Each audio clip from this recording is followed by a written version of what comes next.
ఆలోచిద్దాం, ఆశీర్వదిద్దాం. ఉమ్మడి నల్గొండ, ఖమ్మం, వరంగల్ పట్టభద్రుల ప్రశ్నించే గొంతు తీన్మార్ మల్లన్నకు మొదటి ప్రాధాన్యత ఓటు వేసి గెలిపిద్దాం. సుమారు దశాబ్ద కాలంగా ఒక జర్నలిస్టుగా పోరాటం చేస్తూ ప్రశ్నిస్తూ క్యూ న్యూస్ ఛానల్ ద్వారా అనునిత్యం కూడా తెలంగాణ సమాజంలో జరుగుతున్నటువంటి అన్యాయాలను ఎదిరిస్తూ అనేకసార్లు జైలుకు వెళ్ళినప్పటికీ ఎన్నో పోలీస్ కేసులు అయినప్పటికీ కూడా నెరవకుండా ప్రజల పక్షాన నిలబడ్డటువంటి వ్యక్తి తీన్మార్ మల్లన్న. అతి చిన్న వయసులో తెలంగాణ భౌగోళిక స్వరూపంలో ఉన్నటువంటి సహజ వనరులైతేనేమి, ఇక్కడ జీవిస్తున్నటువంటి ప్రజల స్థితిగతులు అయితేనేమి, ఉద్యోగులు, ఉపాధ్యాయులు, పెన్షనర్లు, నిరుద్యోగుల వాళ్ళ పే స్కేల్స్, వాళ్ళ వేతనాలు, వాళ్ళకు రావాల్సినటువంటి ప్రభుత్వం నుంచి వచ్చే అన్ని రకాల బెనిఫిట్స్పై పూర్తిగా అవగాహన ఉన్న వ్యక్తి ఇవాళ తీన్మార్ మల్లన్న గారు ఒకరే ఈ రాష్ట్రంలో. అటువంటి వ్యక్తి ఈరోజు పట్టభద్రుల ఎమ్మెల్సీ ఎన్నికల్లో పోటీ చేస్తూ వీరందరి తరపున రేపు శాసన మండలిలో పెద్దల సభలో మాట్లాడాలని పోటీలో ఉన్నారు. మరి వారికి ఉన్నటువంటి అర్హత మరే అభ్యర్థికి కూడా లేదని చెప్పవచ్చు.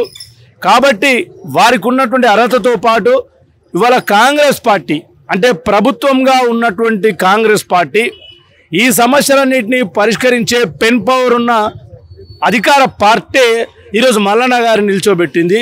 మరి ఒకవైపు సమస్యల మీద అవగాహన ఉండి, పట్టు ఉండి, పోరాడే తత్వం, ప్రశ్నించే తత్వం ఉన్న వ్యక్తి, మరొక వైపు ప్రభుత్వమే ఆయన నిల్చోబెట్టింది కాబట్టి ప్రభుత్వం దగ్గరికి వెళ్ళడానికి ఆయనకు ఉన్నటువంటి యాక్సెసిబిలిటీ మరి ఎవరికీ ఉండదు.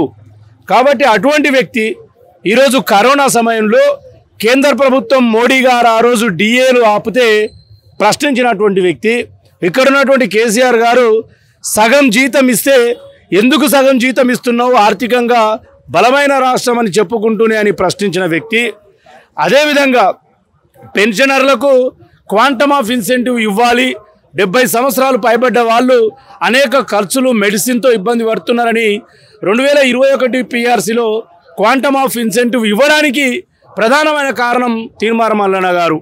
అదే కాకుండా 317 జీవో వల్ల నష్టపోయిన ఉపాధ్యాయుల గురించి, స్పౌజ్ బాధితులు ఎవరైతే 13 జిల్లాల వాళ్ళు ఉన్నారో వాళ్ళ కోసము, అనేక సంవత్సరాలుగా సర్వీస్ రూల్స్ లేకుండా ఉపాధ్యాయులు పదోన్నతులు లేని విషయం, భాషా పండితుల అప్గ్రేడేషన్ విషయంలో అయితేనేమి, పీటీఓ అప్గ్రేడేషన్ విషయము, నిన్నగాక మొన్న జోన్ 2 ప్రమోషన్లు ఆగిపోతే ముఖ్యమంత్రి దగ్గర మాట్లాడి జోన్ 2 పదోన్నతులు ఇప్పించడానికి అడ్వకేట్ జనరల్పై ఒత్తిడి తెప్పించినటువంటి వ్యక్తిగా ఇవాళ అటు ఉద్యోగులు, అటు ఉపాధ్యాయులు, పెన్షనర్లు అందరికంటే ఎక్కువ ఇవాళ నిరుద్యోగుల కోసం గ్రూప్ 1, గ్రూప్ 2 నోటిఫికేషన్లో జరిగిన అవకతవకలను ఎత్తి చూపి ఇవాళ ప్రభుత్వం దగ్గర మెగా డిఎస్సి ఏర్పాటు చేయడానికి లేదా రేపు ఉన్నటువంటి గ్రూప్ 1 పోస్టులన్నింటి కూడా పెంచడానికి తీన్మార్ మల్లన్న గారు కృషి చేస్తూ ఉన్నారు.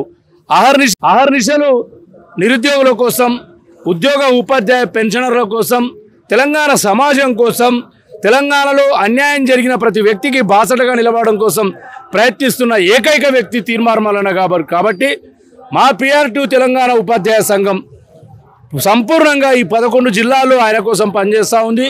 నేను ఒక TPCC అధికార ప్రతినిధిగా పార్టీ నిలబెట్టిన అభ్యర్థి గెలుపు కోసం కూడా ఇవాళ నల్గొండ పట్టణంలో పర్యటన ప్రారంభం చేసి 25వ తేదీ సాయంత్రం వరకు ప్రతి జిల్లాలో తిరగడానికి PRTU తెలంగాణ నిర్దేశించిన టూర్ షెడ్యూల్ ఇది. Thank you. 46 జీవో బాధితుల గురించి తీన్మార్ మల్లన్న గారు చట్టసభలో ఏ విధంగా ప్రశ్నిస్తారని అనుకుంటున్నారు?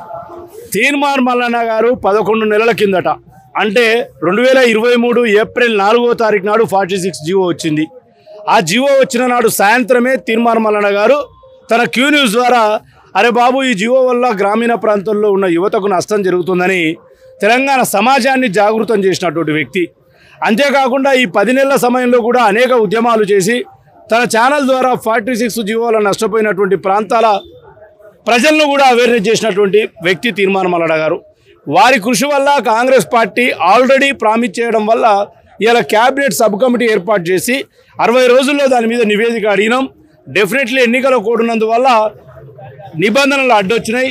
రేపు జూన్ 4 తర్వాత జీవో నంబర్ 46 మీద ఒక క్లారిటీ వస్తుంది.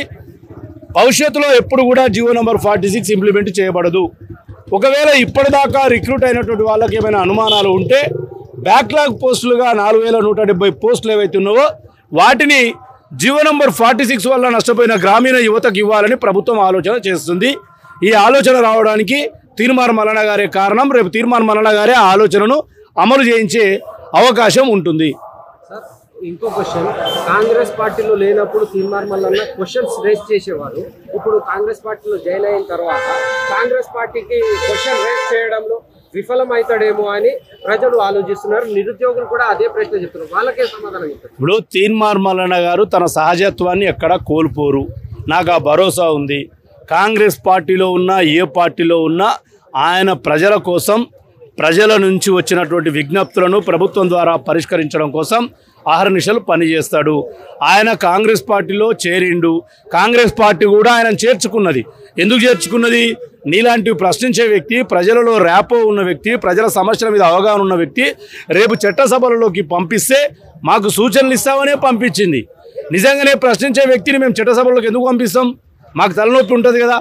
అయినా కూడా మేము ఆయనని పోరాట యోధుడిగా గుర్తించి వాళ్ళ ప్రశ్నించడానికే మేము శాసన మండలిలోకి పంపిస్తున్నాం. మా గవర్నమెంట్ ఇలా 4.5 ఏళ్ళే ఉంటుంది, కానీ మల్లన్న గారు 6 ఏళ్ళు ఉంటాడు రేపు గెలిస్తే. కాబట్టి ఎక్కడ కూడా తన సహజత్వాన్ని మల్లన్న గారు కోల్పోతారని ఈ తెలంగాణ సమాజం ఎప్పుడు కూడా ఊహించదు. ఆలోచిద్దాం, ఆశీర్వదిద్దాం.